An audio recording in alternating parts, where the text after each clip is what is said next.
High, good afternoon friends. আমি আমার ব্লগটা শুরু করে দিলাম আজকে দুপুর থেকে। সকালে শুরু করতে পারিনি, ভীষণ ব্যস্ত ছিলাম। পাম্পে জল নেই, জল তুলে তুলে কাজ করতে হচ্ছিলো। তো অপর্ণা ব্লগ @রেড চ্যানেলে তোমাদের সবাইকে স্বাগত জানালাম। তোমরা সবাই নিশ্চয়ই খুব ভালো আছো, সুস্থ আছো। আমিও ভালো আছি, সুস্থই আছি। তো আজকের আমি দুপুর থেকে ব্লগটা শুরু করলাম। এখন 12:30 বাজে। কী করব তোমাদের সাথে শেয়ার করার চেষ্টা করব, ঠিক আছে? আমি অলরেডি আমার সব কাজ কমপ্লিট করে রান্না বসিয়ে দিয়েছি। চলো তোমাদেরকে একটু দেখাই। দেখো, উনুনে ভাত বসিয়ে দিয়েছি। ভাত অলরেডি হয়ে ফুটে গেছে, একটুখানি পরেই হয়ে যাবে। ঘরে লাইটটা জ্বলছে না, কোনো কারণে লুজ কানেকশান হচ্ছে, এই জন্য এদিকে টিউবলাইটটা জ্বেলেছি। আর ছানার তরকারি হবে, ছানা কাটিয়ে রেখে দিয়েছি। তরকারিটা করব।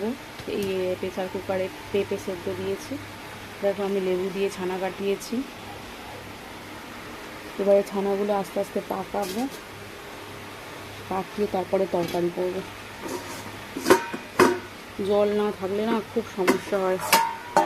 প্রত্যেক রবিবার করে জল চলে যাচ্ছে, প্রত্যেক রবিবার করে না এই জল চলে যাচ্ছে, বলছি কারেন্ট চলে যাচ্ছে এমন টাইমে যে আমি জল তুলতে পারছি না। আর জল থাকছে না বলে খুবই সমস্যা হচ্ছে। আজকে রবিবার, ছেলে জামা কাপড়গুলো কাচবো, স্কুলের ড্রেস কাচতে পারছি না।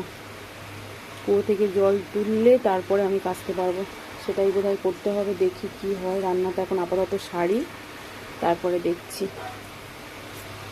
তো চলো বন্ধুরা, আমি আমার কাজ করতে থাকি আর তোমাদের সাথে শেয়ার করতে থাকি।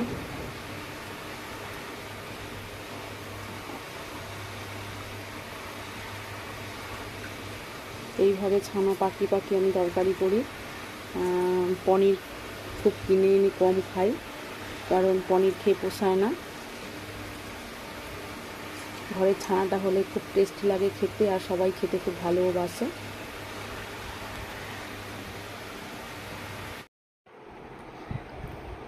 ছেলে আর আমি খেতে বসে গেলাম। মায়ের আগে খাওয়া হয়ে গেছে, তার কারণ ছেলে ওর বাবাকে ভাত দিতে গিয়েছিল বলে দেরি হয়েছে, আর বেলা হয়ে যাচ্ছে বলে মাকে বললাম, মা তুমি খেয়ে নাও। তো মাকে টেবিলে খেতে দিয়ে দিয়েছিলাম। আর তারপরে বাবু আসতে আমি আর বাবু খাচ্ছি। দেখো, ছানা তরকারি আর ভাত খাচ্ছি। আর একটু চাটনি করেছিলাম, মাকে একটু দিয়েছি, আর আমার জন্য একটু আছে। ঘরে এত প্রচণ্ড গরম যে বাইরে আর খেলাম না, ঘরে একটু এসিটা চালিয়ে ছেলে আর মা খাচ্ছি। আজকে ওর বাবা নেই, তো সেই কারণে ছেলে বলল কি, মা একটু এসিটা চালাও আর ভাত খাই, চলো বাইরে আর খাবো না। প্রায় সময় ঘরেই খাওয়া হয়। ওর বাবা যেদিন করে থাকে না সেদিন করে টেবিলে খেয়ে নিই। ছেলে আজকে খেলোই না, কারণ গরমে গেছে সাইকেল চালিয়ে, আর শরীরটাও ভালো ছিল না। তো প্রচণ্ড ঘাম দেয়, দুর্বল থেকে প্রচণ্ড ঘাম দেয়, সেই জন্য ওকে নিয়ে খেতে বসে গেলাম।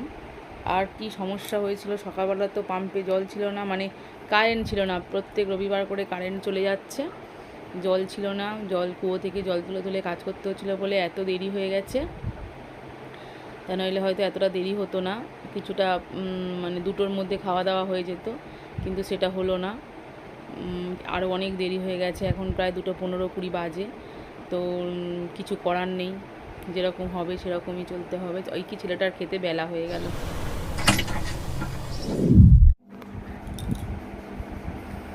পরের দিনে সকালে চলে এলাম তোমাদের সাথে গল্প করার জন্য। তো গুড মর্নিং জানালাম। আগের দিনের ব্লগটা তৈরি করেছিলাম খুবই ছোট, তার কারণ বিকালের দিক থেকে একটু ব্যস্ত হয়ে গিয়েছিলাম বলে আমার ভিডিও করা হয়নি। সেই জন্য পরের দিন সকালবেলা থেকে আবার আমি ব্লগটা জুড়ে দিলাম তোমাদের সাথে। তো যাই হোক, দেখো আমি ব্রাশ করছি, আমার সকালের সব কাজকর্ম হয়ে গেছে। দরজা দেওয়া আছে, তার কারণ ছেলেকে পড়াতে এসেছে ছেলের স্যার। রান্না করতে বসে গেছি, স্নান হয়ে গেছে, পুজো হয়ে গেছে, চা খাওয়া হয়ে গেছে, সব কমপ্লিট হয়ে গেছে। এখন বসে পড়েছি উনুনে রান্না করতে। ছেলে স্কুলে যাবে বলে ওর জন্য ভাতটা গ্যাসে করে দিয়েছি, নাহলে খুব দেরি হয়। তোমাদেরকে বলেছিলাম আমি, যদি আমি উনুনে আসি তাহলে খুব দেরি হয়ে যায়, ওই দিকের কাজগুলো হয় না, আর ছেলেরও দেরি হয়ে যায়। সেই জন্য গ্যাসে ভাতটা করে নিই, আর পরে রান্নাটা উনুনে করার চেষ্টা করি। যা প্রচণ্ড গরম পড়েছে, ইচ্ছা করে না, তবুও ভাবি যে করি বসে বসে। তো চলো, কি কি রান্না করেছি একটু তোমাদের সঙ্গে শেয়ার করি। দেখো, আজকে তো নিরামিষ করেছি, বেগুনি ভাজছি, আর আগে ডাল আর আলু ভাজা করে নিয়েছি।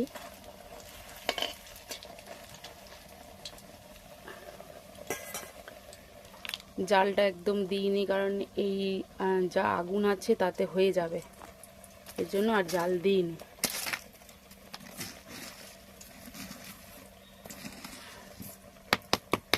এত এ আছে যে দিতেই মাত্র ধরে উঠছে। এটা আস্তে আস্তে হয়ে যাবে।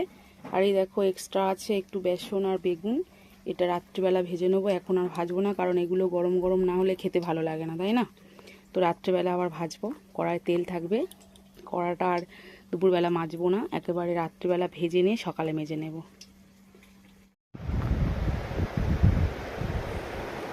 আগের দিনের মতো মাকে আবারও টেবিলে খেতে দিয়ে দিয়েছি, কারণ মায়ের না দেরি করে খেলে খুব মানে গ্যাসের প্রবলেম হয়, খুব কষ্ট হয় ওনার সন্ধ্যের পর থেকে, সেই জন্য ওনাকে আগে খেতে দিয়ে দিয়েছি। আর আমি দেখো একটু বিছানায় শুয়ে আছি, শুয়ে একটু রেস্ট নিচ্ছি। ওর বাবা গেছে স্নান করতে, আজকে কুট্টুকে স্নান করিয়েছে বলে দেরি হয়েছে, ওর বাবা প্রচণ্ড গরম হচ্ছে, তো একটু রেস্ট নিয়ে দেখো কুট্টুকে স্নান করিয়েছে, তোমরা দেখলে করছে দেখাচ্ছে বলে ওরও খুব খিদে পেয়েছে,